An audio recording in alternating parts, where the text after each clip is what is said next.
one dance, baby. That one dance. Assalamualaikum warahmatullahi wabarakatuh. Perkenalkan, saya Jian Septia Ananda, mahasiswi Sekolah Tinggi Ilmu Ekonomi Pariwisata International STAIN, jurusan Manajemen Perhotelan. Dengan NIM 2190302178. Dari kelas C1. Di video ini, saya akan menjelaskan checklist analisa kelayakan usaha. Checklist kelayakan usaha dibagi menjadi 5 komponen. Dan di sini ada 3 potensi, yaitu potensi rendah dengan nilai -1, potensi sedang nilainya 0, lalu potensi tinggi nilainya 1. Yang pertama adalah analisa kekuatan ide bisnis. Komponen ini dibagi menjadi 2 unit. Unit yang pertama adalah tingkat diinginkan pasar terhadap produk. 1. Mengambil keuntungan dari tren lingkungan. Adalah potensi tinggi, maka diberi nilai 1. 2. Menyelesaikan masalah. Potensi tinggi, maka diberi nilai 1. 3. Mengatasi kesenjangan yang tidak terisi di pasar adalah potensi tinggi, maka diberi nilai 1. 4. Ketepatan waktu di pasar adalah potensi tinggi, maka diberi nilai 1. 5. Luasnya gagasan bagi pembeli atau pengguna akhir adalah potensi tinggi, maka diberi nilai 1.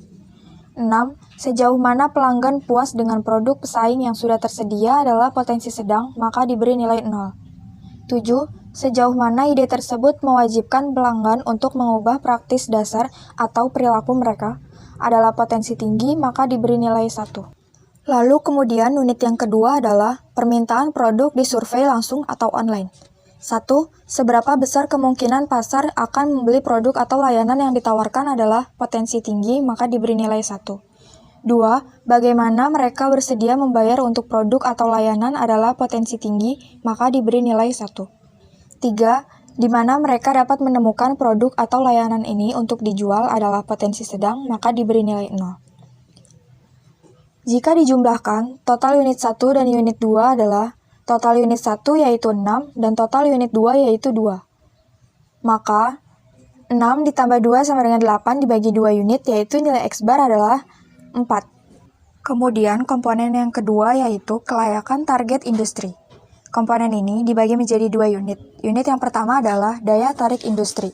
1. Jumlah kompetitor. Potensi rendah yaitu maka diberi nilai -1. 2. Tahap siklus hidup industri adalah potensi tinggi yaitu fase tumbuh cepat. Maka diberi nilai 1.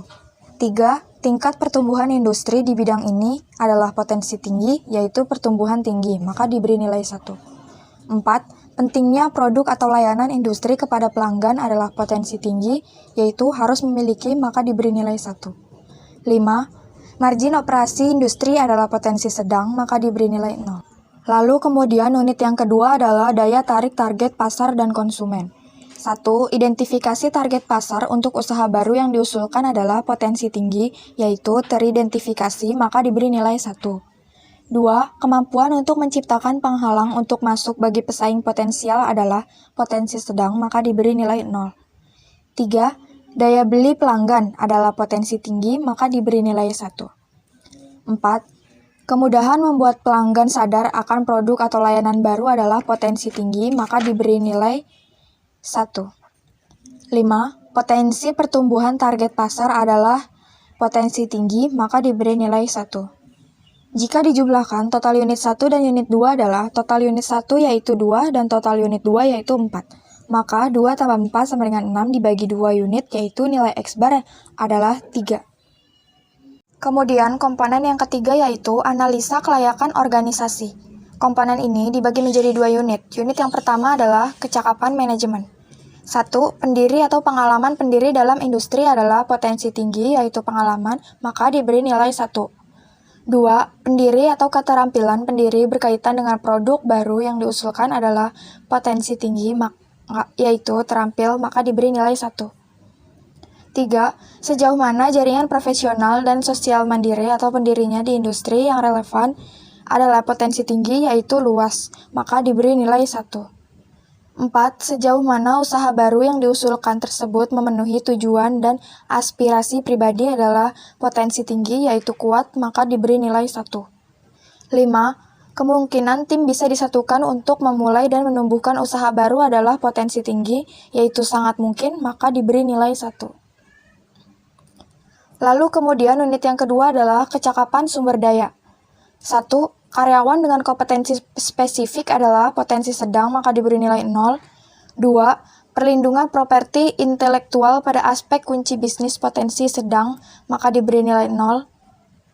Jika dijumlahkan total unit 1 dan unit 2 adalah total unit 1 yaitu 5 dan total unit 2 yaitu 0. Maka 5 ditambah 0 sama dengan 5 dibagi menjadi 2 unit yaitu X-barnya adalah 2,5. Kemudian komponen yang keempat yaitu kelayakan finansial. Komponen ini dibagi menjadi 3 unit. Unit yang pertama adalah total modal awal yang dibutuhkan. 1. Modal ekuitas atau equity capital adalah potensi sedang maka diberi nilai 0. 2. Modal utang atau debit capital yaitu potensi rendah maka diberi nilai -1. 3. Modal khusus atau specialty capital adalah potensi tinggi maka diberi nilai 1. Lalu kemudian unit yang kedua adalah kinerja keuangan bisnis sejenis. 1. Karakteristik ekonomi industri adalah potensi tinggi, maka diberi nilai 1. 2. Profitabilitas dan resiko saat ini adalah potensi sedang, maka diberi nilai 0. 3. Nilai perusahaan adalah potensi tinggi, maka diberi nilai 1.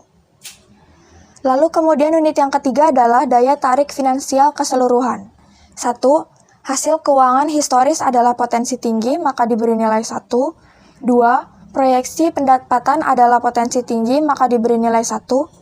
3. Keuntungan setidaknya untuk 3 tahun ke depan adalah potensi tinggi, maka diberi nilai 1.